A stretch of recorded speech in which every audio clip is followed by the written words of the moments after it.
ओम श्री गणेशाय नमः। ओम नमः शिवाय। ओम नमः शिवाय। हर हर महादेव। श्रावण मास 7वां अध्याय, मंगलवार व्रत कथा। भगवान शंकर ने संत कुमार से कहा, अब मैं तुम्हें मंगलवार व्रत कथा का माध्यम सुनाता हूँ, ध्यानपूर्वक सुनो। इस व्रत को मंगलाकोरी व्रत भी कहा जाता है। इसके करने से वैधव्य के भोग का नाश होता है। विवाह के पश्चात 5 वर्ष तक इस व्रत को करना चाहिए। विवाह के पश्चात पहले श्रावण शुक्ल पक्ष के पहले मंगलवार को इस व्रत का आरंभ करना चाहिए। पुष्प मंडप का निर्माण कर उसे केले के खंभों से सुशोभित करना चाहिए। उसे अनेक प्रकार के फलों तथा रेशमी कपड़ों से सुशोभित करने, मंडप में देवी की सोने की प्रतिमा अथवा किसी अन्य धातु की प्रतिमा बनाकर स्थापित करनी चाहिए। उस प्रतिमा में मंगला गौरी का 16 उपचारों से 16 दुर्वा दलों से, 16 चिड़ी चिड़ा दलों से, 16 चावल और 16 तने की दाल के दानों से अर्चना करनी चाहिए। 16 बत्तियों वाले दीपक या 16 दीपक जलाकर भक्ति पूर्वक दही तथा चावलों का नैवेद्य अर्पण करना चाहिए। देवी के निकट सील लोढ़ा रखना चाहिए। इस तरह विवाह उपरांत 5 वर्ष तक व्रत करना चाहिए। 5 वर्ष पश्चात उद्यापन करके माता को बायना देना चाहिए। अब मैं तुम्हें बायने के बारे में बताता हूँ। मंगला गौरी की एक पल सोने की प्रतिमा या अपनी सामर्थ्य के अनुसार सोने की बनवाए। अपनी सामर्थ्य के अनुसार सोने अथवा चांदी आदि से निर्मित घड़े को चावलों से भरे। उसके ऊपर पहनने के वस्त्र, साड़ी, ब्लाउज आदि रखे। उसके ऊपर मंगला गौरी की प्रतिमा रखे। देवी के समीप सील लोढ़ा रखे। सील लोढ़ा सोने या चांदी का होना चाहिए। इस प्रकार माता के लिए बायना देना चाहिए। इसके बाद 16 सुहागन ब्राह्मणियों को भोजन कराना चाहिए। इस प्रकार व्रत करने मात्र से 7 जन्म तक सौभाग्य अटल रहता है। ब्रह्मपुत्र संत कुमार ने भगवान शंकर ने पूछा, इस व्रत को पहले किसने किया और उसका क्या फल मिलता है? भगवान शंकर ने बताया, पूर्व काल में कुरु देश में श्रुति कीर्ति नामक राजा रहता था। वह शास्त्रों का ज्ञाता था, उसका कोई शत्रु नहीं था। वह 64 कलाओं का ज्ञाता, धनुर्विद्या में निपुण था। उसे सब प्रकार का सुख था, परंतु उसके कोई संतान नहीं थी। इसी कारण वह दुखी रहता था। उसे संतान के लिए देवी की आराधना की। एक दिन देवी ने उसकी आराधना से प्रसन्न होकर उसे साक्षात दर्शन दिए और उसे वर मांगने के लिए कहा। श्रुत कीर्ति ने देवी से एक पुत्र की मांग की। राजा के वचन सुनकर देवी मुस्कुराई। देवी बोली, हे राजन, तुमने एक दुर्लभ वस्तु की याचना की है, फिर भी मैं तुमको पुत्र अवश्य दूंगी। तुमने एक गुणवान पुत्र होगा, परंतु उसकी आयु 16 वर्ष की हुई है। हाँ, यदि एक सुंदर तथा विद्यावहीन पुत्र चाहिए तो वह बहुत समय तक जीवित रहेगा। अब बताओ, तुम्हें कैसा पुत्र चाहिए? राजा ने अपनी रानी से विचार विमर्श कर गुणी पुत्र की मांग की। देवी ने कहा, हे राजन, मेरे मंदिर के मुख्य द्वार पर आम का जो पेड़ है उसका एक आम तोड़ कर ले जाओ और उसे रानी को खिला दो, तुम्हारी इच्छा पूर्ण होगी। राजा ने देवी की आज्ञा अनुसार रानी को आमर फल ले जाकर खिला दिया। 10वें महीने में रानी को एक सुंदर पुत्र पैदा हुआ। हर शोक से संपन्न राजा ने राजकुमार का जात कर्म आदि संस्कार किया। राजा ने राजकुमार का नाम चिरायु रखा। राजकुमार चांद की तरह बढ़ने लगा। अब वह 15 साल का गुणी संपन्न और सुंदर बालक हो गया। राजकुमार का 16वां साल शुरू हुआ तो राजा रानी को चिंता होने लगी। राजा ने सोचा कि यह पुत्र बड़े ही कष्टों से प्राप्त हुआ है, मैं इसकी मृत्यु अपनी आंखों के सामने कैसे देखूंगा। यह सोचकर राजा ने राजकुमार चिरायु को उसके मामा के साथ काशी भेजने का निश्चय कर लिया। रानी ने अपने भाई से कहा, तुम कार्पटिक का वेश धारण कर राजकुमार चिरायु को काशी ले जाओ। मैंने इसके जन्म से पूर्व भगवान मृत्युंजय से प्रार्थना की थी कि हे विश्वदेव, पुत्र की प्राप्ति पर जगतपति की यात्रा के लिए भेजूंगी, इसीलिए तुम इसे काशी ले जाओ। इसकी रक्षा का भार अब तुम्हारे कंधों पर है। अपनी बहन की आज्ञा मानकर वह राजकुमार चिरायु को काशी ले गया। कई दिन की यात्रा के बाद वे आनंद नगर पहुंचे। आनंद नगर के राजा का नाम वीरसेन था। राजा के सर्वगुण संपन्न रूप वाली मंगला गौरी नाम की राजकुमारी थी। उस समय वह राजकुमारी सखियों सहित बगीचे में खेल रही थी। उसी समय वहां चिरायु और उसका मामा वहां पहुंचे।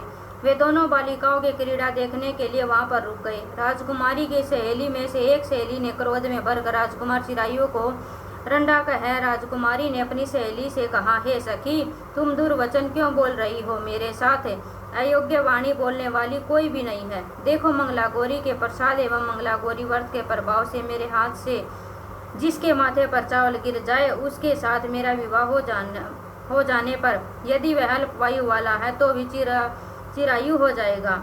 इसके बाद सब बालिकाएं अपने अपने घरों को लौट गई। राजकुमारी भी राजमहल में चली गई। उस दिन राजकुमारी मंगला गौरी का विवाह बालिका देश के राजा दर्डवर्ण धर्मा के पुत्र सुकेतु के साथ होने वाला था, परंतु सुकेतु मूर्ख, कुरूप और बहरा था। इस बात का पता राजा वीरसेन को नहीं था। अतः वर पक्ष वालों ने विवाह मंडप में एक अन्य अच्छा वर ले जाने का निश्चय किया। विवाह और उपरांत प्रस्तुत वर को भगा दिया जाएगा। इस प्रकार सुकेतु राजकुमारी को अपने देश ले जाएगा। ऐसा विचार कर वर पक्ष के कुछ आदमी चिरायु के मामा के पास आकर बोले, यह बालक तुम हमें दे दो, इसके द्वारा हमारा काम सिद्ध होने वाला है। इस पृथ्वी पर परोपकार से बढ़कर कोई दूसरा काम नहीं है। उन आदमियों की बात सुनकर राजकुमार चिरायु का मामा राजी हो गया, क्योंकि वह बगीचे में मंगला गौरी की बात सुन चुका था। वह उन आदमियों से बोला, आप लोग इस लड़के को क्यों चाहते हो? विवाह के लिए वस्त्र गहने तो मांगे जा सकते हैं, लेकिन वर को तो थोड़े ही मांगा जाता है। फिर भी आपकी बात रखते हुए लड़का आपके साथ भेज रहा हूँ। वर पक्ष के लोग राजकुमार चिरायु को विवाह मंडप में ले गए और विवाह कार्य संपन्न हो गया। विवाह के बाद रात में जब राजकुमार चिरायु मंगला गौरी के साथ सोया, उसी दिन उसका 16वां वर्ष समाप्त हो गया। ठीक उसी समय काल सांप का रूप धारण कर वहां आया। संयोगवश उसी समय राजकुमारी मंगला गौरी की नींद खुल गई। उसने सांप को देखा तो राजकुमारी ने सांप की पूजा की, उसे पीने के लिए बहुत सा दूध दिया। मंगला गौरी ने कहा, मैं उत्तम व्रत करूंगी, मेरे पति देव को छोड़ दो तथा उन्हें चिरंजीवी होने का आशीर्वाद दो। देखते ही देखते सांप कमंडल में घुस गया। राजकुमारी ने अपनी चोली से कमंडल का मुख बंद कर दिया। उसी समय राजकुमार चिरायु अपने शरीर के अंगों को ऐंठते हुए बैठा। उसने राजकुमारी से कहा, मुझे बहुत भूख लगी है। राजकुमारी ने माता के समीप जाकर लड्डू आदि राजकुमार को खाने के लिए दिए। राजकुमार ने प्रसन्नता से लड्डू खाए। हाथों को धोते समय उसके हाथ से अंगूठी गिर गई। वह पान खाकर फिर सो गया। राजकुमारी कमंडल में बंधे सर्प को बाहर फेंकने गई, लेकिन विधि के विधान से बाहर आ जाने पर चमकते हार की कांति देख वह चकित रह गई। उसने हार को अपने गले में पहन लिया। कुछ रात शेष रहने पर चिरायु का मामा उसे ले गया। चिरायु के जाने के बाद वर पक्ष के लोग सुकेतु को ले आए। मंगला गौरी ने सुकेतु को देखा तो वह बोली, यह मेरा पति नहीं है। सभी बाराती कहने लगे, हे सुबह, यह तुम क्या कह रही हो? यदि कोई पहचान हो तो बताओ। इस पर मंगला गौरी ने कहा, रात को मेरे पति ने मुझे जो जड़ाऊ हार दिया है, उस हार के रत्नों की सुंदरता के बारे में यह बतावे। रात्रि में आमर सेशन के समय मेरे पति देव का केसर युक्त पैर मेरी जांघ में लगा हुआ है। उसे देखकर सब लोग बताए कि यह पैर का निशान किसका है। रात्रि के समय जो बातचीत हम दोनों के बीच हुई थी तथा जो भोजन करा था उसके बारे में यह बताए। सुकेतु मंगला गौरी के एक भी प्रश्न का उत्तर न दे सका। इस पर कन्या पक्ष वालों ने बारात को बिना दुल्हन के वापस भेज दिया। मंगला गौरी के पिता महाराजा वीरसेन ने एक महान यज्ञ कराया।